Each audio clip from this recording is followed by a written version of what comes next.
Welcome back to the Commercial Real Estate Show. I'm Michael Bull. Thanks for being with us on one of our 40 radio stations, or on iTunes or YouTube, and also on the Commercial Real Estate Show website, serieshow.com. Today we're talking about the film industry, tax credits, and real estate. We have Lee Thomas here with us and John Relay.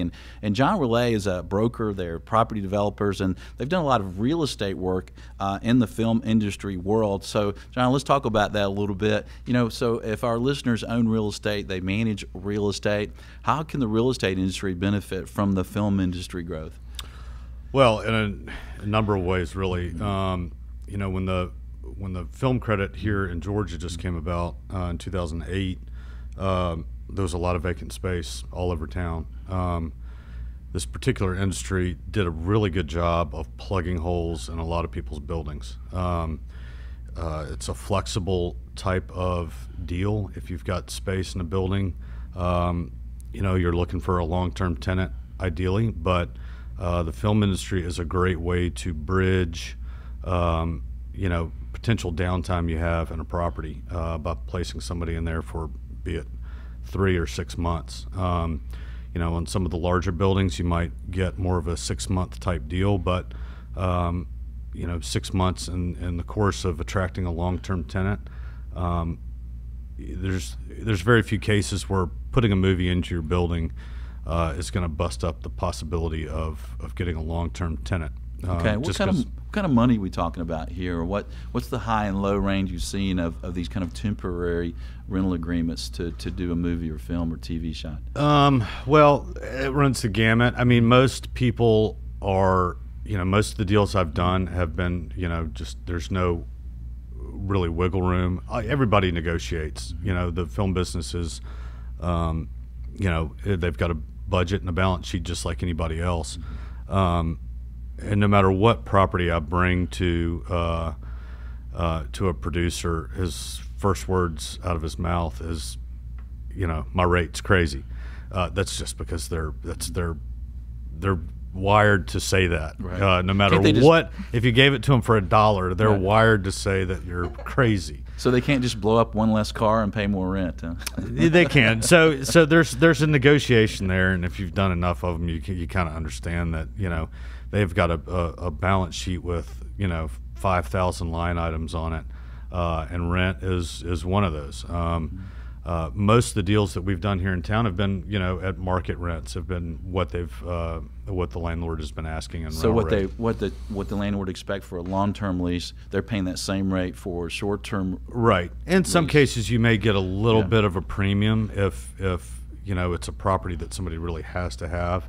But for the most part, they're fairly easy to do. It's hard for the landlord to say no.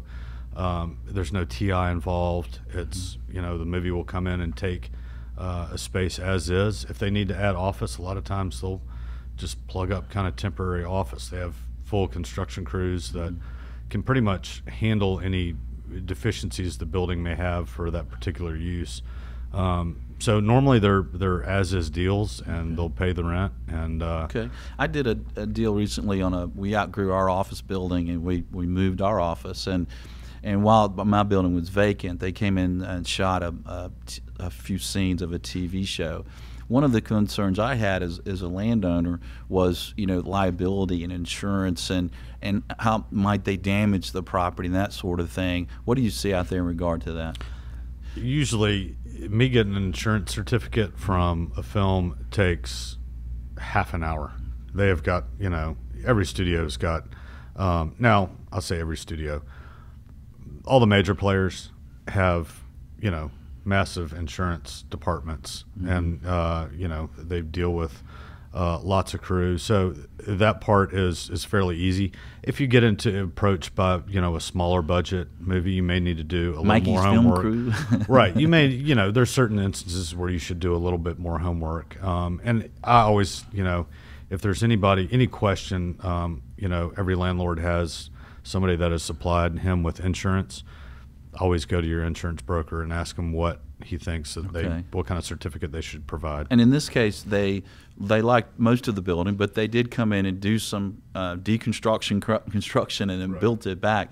They actually did a great job. It looked fine, like they weren't there. But I was a little nervous. Do you have some landowners concerned about that? Yeah, I mean, the pot of buildings that we've been working with so far, they're used to it. We're busy right now, so we're having to break in kind of new buildings and educate new landlords, and that's always the first concern. You know, the first thing a film production is going to do in office space is put up a bunch of what they call Celotex, which they can pin up pictures, and everything gets pinned to the wall. And you know, the easiest thing to do is make sure everybody takes pictures of the condition of the property before. Okay. I've never had an issue where a film company has left a building and not promised to do any repairs that, you know, they said they would do. So the key there for a landlord is just to make sure everybody is aware of the condition of the property when they move Okay. in. So if I'm a building owner or a broker, asset manager, and I think I'd like to have my building available at least for production companies to consider, how do I go about that? There's not a film multi-list, right? Well, there actually is. The Film Commission keeps a list of properties, and I think that may be proprietary just to the location scouts, or... Well, we have there's two lists actually. We have a database that you can upload photos of your property or website or anything. And some people want their property to be used as a location. Some people want to rent their houses to incoming talent if they're coming to stay in the state for a long time. And some people have warehouses or office that they want to use for production office space. So all of that you can put, you know, most film commissions will have this kind of thing where you can list your property in a database there. Okay, so go to the state film commission in your state. Right. see if You can they've- go through the AFCI, again, the Association of Film Commissioners International, find out, you know, some states have more than one film office. You know, maybe there's one for your municipality, and they'll probably have a list, you know, if you have an available building, to let them know that it's available for production or location services. Okay. And as far as brokers are concerned, so if we've got some brokers in other states where they know they're doing film and TV, is this something they can get involved in? And you're known for doing this kind of work here in Metro Atlanta, right? Is this an opportunity for brokers maybe in other markets? Not your market, I know, but That's a good question. There's not many people that do the level of work in the film business here in Atlanta that I do. You know, for me, doing short-term leases, you're not going to make a whole lot of fees unless, you know, you figure out, you know, we've done a couple of deals that are a couple 100,000 square foot buildings that have gone on, you know, 6-year leases. There's money to be made, but you've got to watch your time on how much commission dollars are actually out there. But I will say, if you have in a state where the tax credit is growing, the relationships that I've made with producers and my contacts, at some point I began to realize that those were far more valuable than fees. Okay. Pretty much, meaning you're going to be a movie star one day. Well, those relationships led to opportunities to Right. to find other avenues of income within the business, and which led to me owning Mailing Avenue Stageworks, was a building we purchased in Grant Park. That's an 85,000 square foot film facility. So got to that point through relationships, not Okay, fees. and I want to talk about that after the break. We're going to talk about some properties that might do well for the movie business and TV business, the attributes, and how you might transfer and adjust and adapt your building for that kind of use. I'm Michael Bull. This is the Commercial Real Estate Show. We'll be right back. The Commercial Real Estate Show is brought to you in part by your friends at Bull Realty. When your business requires proven performance, visit bullrealty.com or call 800-408-BULL.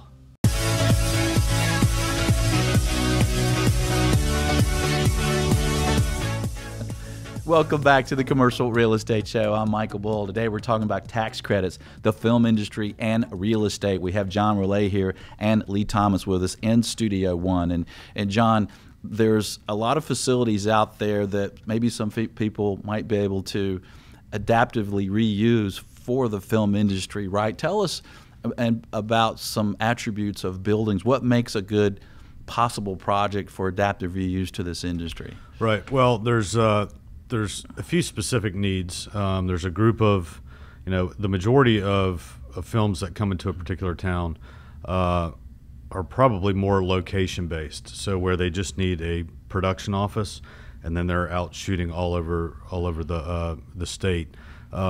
Production office is hard to get sometimes. It's very high demand from the film industry. Usually a film needs 10,000 square feet of office with a big open bullpen and a bunch of privates around it. And how long do they need that?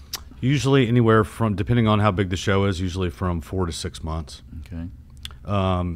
Going further beyond that, then you get into buildings where, or shows that need the production office as well as to house different departments within the production and kind of shootable stage space. And those buildings can be anywhere from 50, 60,000 square feet, and I've leased buildings as big as 200,000 square feet.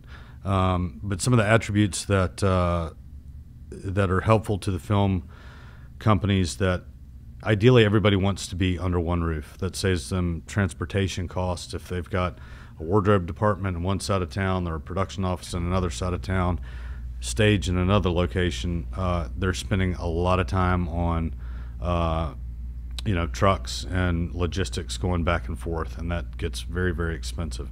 If you can find a building that can house all that under one roof, it becomes very attractive. So some of the things that they need are, 7 to 10,000 square feet of office for, a standard size movie. Kind of flex space where they can put wardrobe departments in, prop departments, just kind of versatile warehouse space that doesn't necessarily need to be particularly tall ceilings or anything. What is the ceiling height range that might work? Well, for TV, you can get a little bit lower, but normally, you need to be 22 to 24, probably closer to 24. Depending on what they're building, they sometimes will squeeze into something shorter. Most film and feature work, the higher the better. Some of the ground up facilities that are around build to 38, 40 feet. I've gotten calls for people asking for 50-foot buildings, which I tell them to go, it's just not here unless you build it. But a typical building, an industrial building in our market, you can find some 30-foot clear buildings that can work for features fairly well. If they need to build a two-story set, they can actually build it, as an actual two-story structure. If they go below that, sometimes they'll build the first floor and then steps next to it, and then build the top floor next to the steps and just shoot it differently. But for the most part, the taller the ceilings, the better chance you have of it getting looked at. Okay. And how are these buildings managed and leased? It seems like with these shorter leases and these flexible uses, be a little bit more management intensive naturally. Well, yeah. Our particular facility, we just focus on one production at a time. Mm-hmm. It's an 85,000 square foot building, but we only lease to one production. We have one stage, one office. It just doesn't set up in a manner where it's easily broken up into two different productions in the same building. Some of the ground up stuff, Screen Gems, they can handle multiple productions at one time. That's pretty management intensive, but they're in the business of operating studio space. Normal people in a city that are looking to attract film, to be honest with you, it's fairly easy. Think of an army coming in. If there's a problem in a building and they don't have somebody there that knows how to solve it, there's crews of electricians, construction guys. They pretty much take care of the building themselves. Mm-hmm. I'll have to go over and plunge a toilet here or there, or show them where a circuit breaker is. But for the most part, they've got a lease. It says it's as is, and they'll mostly deal with it themselves. Yeah, unless it's a roof or structure building. So it's a sexy business as a landlord. Then it sounds like it can be. It can be. I just try. Well, there's a lot of people. They put stress sometimes on I think the show on in our property had 500 people on the payroll, so you can get some maintenance issues, just including some stars, right? Yeah, exactly. So you're hanging out with the rich and famous and the stars. I try to stay away as much as possible, because the more you hang around, the more they're going to ask you to do. Okay. Well, stay with us. We'll have more on the film industry, real estate, and tax credits. This is the Commercial Real Estate Show. We'll be right back.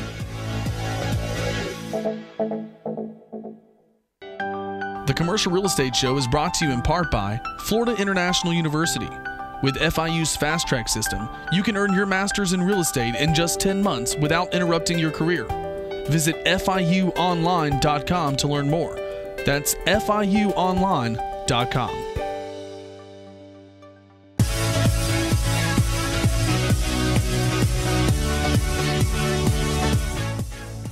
Welcome back to the Commercial Real Estate Show. I'm Michael Bull. Thanks for being with us. Today we're talking about real estate, tax credits, and the film industry. My guests are John Rollet and Lee Thomas. And John, let's talk about an adaptive reuse project where these properties were used for something else a long time ago, and now they're in the film industry. Tell us about Lakewood Fairgrounds in Atlanta. That was kind of an historic project that had kind of gone into decay, right? Yeah, most of your listeners could probably remember Lakewood Fairgrounds and Smoking the Bandit when they come into their last leg of the trip into the fairgrounds. They're actually pulling into the Lakewood property, and then they take off to go get clam chowder in New England. But all that was shot right there at the Lakewood Fairgrounds. Over the years, it's a city-owned property. Over the years, just fell into pretty bad decay. They had a flea market there for a long time that kept up the buildings, but the flea market eventually left. The buildings were probably within 1 or 2 years of just being total teardowns. And what size range were these buildings, or are these buildings? There was 4 old buildings that were built between 1910 and 1930 or 40. Mm-hmm. Beautiful Spanish-style buildings that held livestock fairs and all kinds of different things. And the city, basically, their idea of upkeep on the property was a guy in a trailer with his dog that had a push mower and a weed whacker to take care of 200,000 square feet of buildings, historically interesting buildings, and 30 acres of land. So EUE Screen Gems, we started running around with them in 2009. Probably looked at every building under the sun for an adaptive reuse. And really liked the location of that property being so close to town and the hotels, and it offered the ability for them to renovate and save the old buildings, but also gave them enough land to build new ground-up facilities that were kind of state-of-the-art. How big is that site? The site's 30 acres. The old buildings are probably 20 or 200,000 square feet in total, 4 of them, and then they added a 30,000 square foot stage and maybe a 35 or 38,000 square foot brand new stage. So the value at the time of this property had really deteriorated, right? It was pretty much going to be just a land asset for the city. Yeah, and they came in and master leased the entire property. Is that right? We did a 50-year lease with the city. Screen Gems came in and fixed all the roofs. There was water pouring in everywhere through the old wooden roofs. Those all got fixed and converted into more soundproof facilities, and they've been going gangbusters ever since. And what kind of movies or TV shows are being produced there? They've had Hunger Games. They had 2 Hunger Games there, I think. Alvin and the Chipmunks is there now. My favorite group. Yeah. Lots of television shows. Red Band Society just wrapped out. They've done a lot of BET shows. Tyler Perry has shot stuff there. So it's available now for production companies to come in if there's openings and availability to use parts of the property. I think right now they're probably about full, but it goes back and forth. I mean, these shows, some of the shows are short, some of the shows are long, so you always have to check back because they do have a lot of space there. Okay, that's the difference between owning a regular single tenant property and juggling studios. It's a much more difficult task for studios because they're always juggling somebody else's. When a show comes to Atlanta, they don't wait a couple of weeks for a stage to be ready. if it's greenlit, it's coming, and they're going to plow into a space somewhere. So Yeah. there's a little bit of a juggle on timing with these guys. So that's a good discussion point there to talk about for our listeners. So if somebody does contact you with a need like that, they're moving fast, aren't they? Oh yeah, for sure. And it gets annoying at some points. You know, I've gotten a call, you know, on a Monday where somebody wants to have a lease signed by Friday. Right.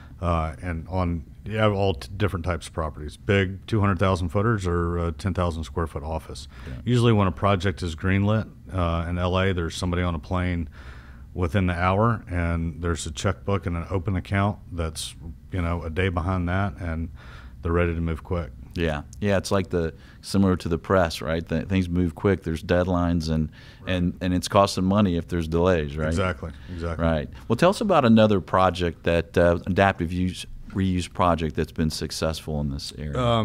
A good example is a company called Eagle Rock Distributing. They had a 170,000 square foot beer distribution facility in Stone Mountain, which is just outside of the city. They had started acquiring distributorships all over North Georgia and required a much bigger building. They decided to move out into a new facility, which was not far from there, but it was going to be a year process for them to leave. As that date kept closer and closer, we kind of kept an eye on the building, basically for one particular reason, was that it was a 70,000 square foot part of that building was a beer cooler that was air conditioned and insulated for sound. That's bigger than my beer cooler. Yeah.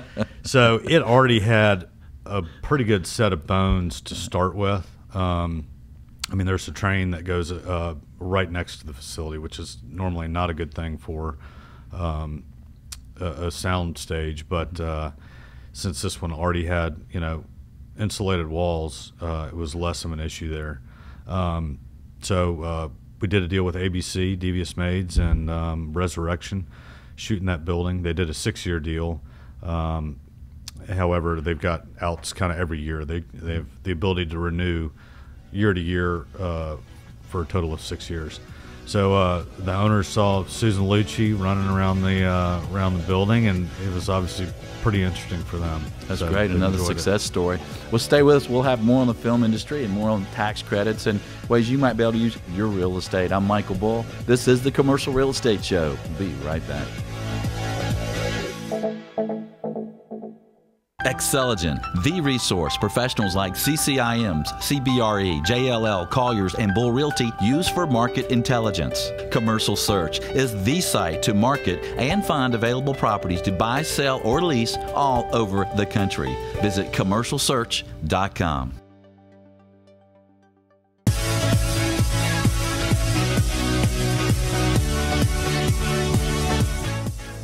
Welcome back to the Commercial Real Estate Show. I'm Michael Bull. Today we're talking about the film industry. We have Lee Thomas and John Relay here in Studio One with us in Atlanta. And I think it's interesting to look at some of these projects that have been used for adaptive reuse, and they're in the film industry now. So tell us about Mailing Avenue.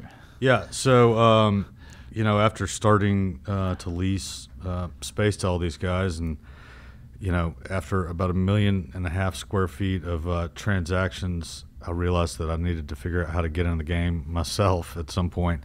And I learned a lot by doing all these lease transactions and all the little teeny things that make a building useful to film.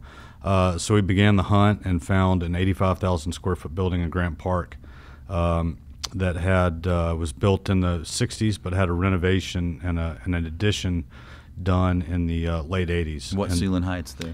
The original structure, just like anything else you're going to find in Atlanta, you know, inside the perimeters, had very low ceilings, like 20, 22 feet. Mm-hmm. But the addition had 30 feet. So that made it, off the bat, a pretty good candidate to convert. So we kind of pulled the trigger, and Lee had to convince me a little bit that I wasn't making a mistake. And it took a while to get my other partners comfortable with the idea that we're going to buy a vacant building in a shaky market, and lease it short term without any bank debt. You know, how much money did you put into the facility after you bought it? Probably 600,000 maybe. I can't remember. You don't want to know. Yeah, I don't want to know. But we were able to buy it at an industrial rate, an industrial price, and make the conversion. We got pretty lucky that we closed it mid-July in 2012, and had Las Vegas, the film with Robert De Niro, Michael Douglas, and Morgan Freeman, show up about a week later, and they signed a lease for August 1st. So we moved them into the office, and at the same time we're completing the renovations to the rear of the building and the stage, and removing some columns and that type of thing. So we really had a lot of pressure to get the building ready for some of the biggest stars we've ever seen. What's it look like today? Come through. From the outside, you wouldn't notice. From the inside, it's highly specialized for these guys, and that's the neat thing about it is they'll come in and ask you to make their own renovations and improvements. This last show asked me if they could add a bigger drive-in door to the stage area. I said sure, and the next thing I know, I'm seeing sketches for a 20 by 24 foot tall door, which is massive.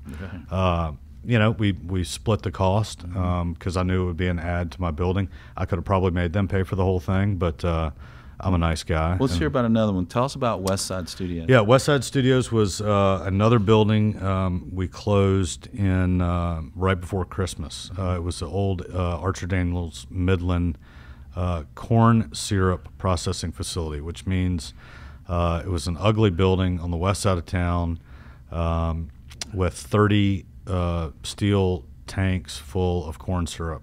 A bit of a sticky situation there. It is. BET was also filming down the street, and it was a situation where they were filming in a high-rise office, and they wanted to move that location into a controlled environment. So we got lucky with having a tenant right there. We cleaned out all the tanks, pulled up gallons of syrup off the floor, and delivered them the building February 1st, and they start shooting in a month. Another success story. Well, thanks for joining us, both of you. We appreciate you being on the show. Thanks for having us. Thank you, Michael.